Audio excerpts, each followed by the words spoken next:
మనమందరం జీవితంలో తెలుసో తెలియకో ఎన్నో పొరపాట్లు చేస్తుంటాం కదో.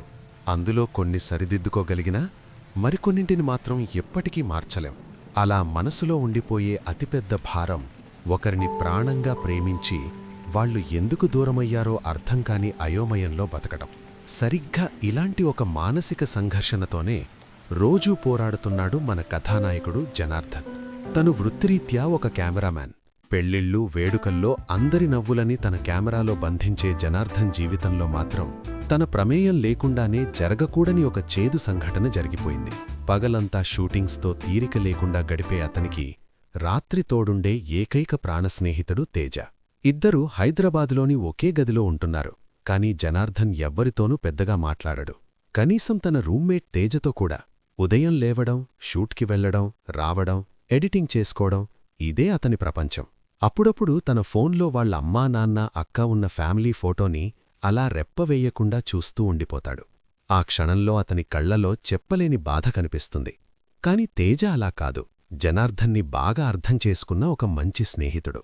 పనిమీద ముంబాయి, ఢిల్లీ, చెన్నై, పూణే అంటూ దేశమంతా తిరిగిన ఈ ఇద్దరు మిత్రులు ప్రస్తుతం ఒక పనిమీద వైజాగ్కి చేరుకున్నారు. అలా సాగిపోతున్న వాళ్ల దినచర్యలో ఒకరోజు తేజ గదిలోకి మహా ఉత్సాహంగా పరిగెత్తుకుంటూ వచ్చాడు. ఒరేయ్, ధోనీకి ఇదే లాస్ట్ సీజన్ అంటరా. ఎలాగో మన వైజాగ్లో ఢిల్లీతో మ్యాచ్ జరుగుతోంది. ఈరోజు మనం ఖాళీగానే ఉన్నాం కదా, అలా వెళ్ళి చూసొద్దాం పదా అని అడిగాడు. దానికి జనార్దన్ ఏమాత్రం ఆసక్తి లేకుండా, నా చిన్నప్పణ్నించి ఆయన అదే అంటున్నాళ్లే అనన్నాడు. ఆ మాటతో తేజముఖం కాస్త చిన్నబోయింది. పోనీ నన్నైనా వెళ్ళమంటావా అని దీనంగా అడిగాడు. స్నేహితుడి ముఖం చూసి మనసు కరిగిన జనార్దన్ పైకి మాత్రం కోపంగా నటిస్తూ, అరే, నీకు కొంచెం కూడా వర్క్ మీద ఫోకస్ లేదురా, ఇలా అయితే ఎలా అని చివాట్లు పెడుతూమే వెంటనే మాట మార్చి, సరే పద పోదం స్టేడియానికి అన్నాడు. ఇంకేముంది, ఆ చివరి మాట వినగానే తేజ ఎగిరి గంతేసి, మామా ఎవ్వు, థలా ఫర్ ఎ రీజన్ అని గట్టిగా అరుస్తూ సంబరపడిపోయాడు. ఆ రోజు రాత్రి స్టేడియంలో మ్యాచ్ హోరాహోరీగా సాగుతోంది. ధోని ఆడుతున్నంతసేపు జనార్దన్, తేజల అరుపులతో మైదానం దద్దరిల్లిపోయింది. కాని ఎంత అద్భుతంగా ఆడినా చెన్నై జట్టు ఓడిపోవడం తేజను తీవ్ర నిరాశకు గురిచేసింది. పక్కనే ఉన్న జనార్దన్ ముఖంలో మాత్రం ఓడిపోయిన బాధలేదు, పైగా ఒక ప్రశాంతమైన చిరునవ్వు కనిపించింది. అంటూ తన ఫోన్ తీశాడు జనార్దన్. అందులో వాళ్ల చిన్నప్పటి ప్రాణస్నేహితుడు ప్రసాద్ పెట్టిన ఫరెవర్ మై లవ్ అనే రొమాంటిక్ వాట్సాప్ స్టేటస్ చూసి వెంటనే వాడికి కాల్ చేసి ఆట పట్టించడం మొదలుపెట్టాడు. ఏంట్రా మ్యాటరు అని అడిగితే ప్రసాద్ సిగ్గుపడుతూ అనూష అనే అమ్మాయితో తన ప్రేమ విషయాన్ని బయటపెట్టాడు. అంతవరకు చాలా సరదాగా సాగిన ఆ ఫోన్ కాల్ వాతావరణం ప్రసాద్ అడిగిన ఒక్క ప్రశ్నతో ఒక్కసారిగా గంభీరంగా మారిపోయింది.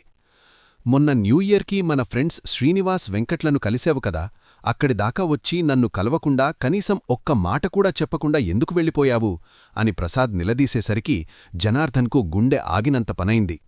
ఏం చెప్పాలో అర్థంకాక నీళ్లు నములుతూ, సారీరా, ఆ రోజు అస్సలు కుదర్లేదు అని కవర్ చేసే ప్రయత్నం చేశాడు. కాని చిన్నప్పట్నుంచి తనను అణువణువు ఎరిగిన ప్రసాద్ ఆ అబద్ధాన్ని ఇట్టే పసిగట్టేసి నిలదీయగా అడ్డంగా దొరికిపోయానని భయపడిన జనార్దన్ వెంటనే హలో హలో సిగ్నల్ లేదురా అని నాటకమాడి కంగారుగా ఫోన్ కట్ చేశాడు.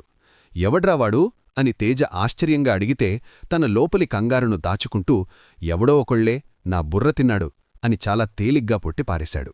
కాని ఆ క్షణంలో తన ఫ్రెండును తప్పించుకోడానికి ఆ చిన్న అబద్ధం చెప్పి జనార్దన్ ఎంత పెద్ద తప్పు చేశాడో, ఆ అబద్ధం అతన్ని భవిష్యత్తులో ఎలాంటి ఊహించని మలుపులవైపు, కఠినమైన పరీక్షలవైపు నెట్టబోతోందో పాపం అతనికి అప్పుడు ఏమాత్రం అర్థం కాలేదు.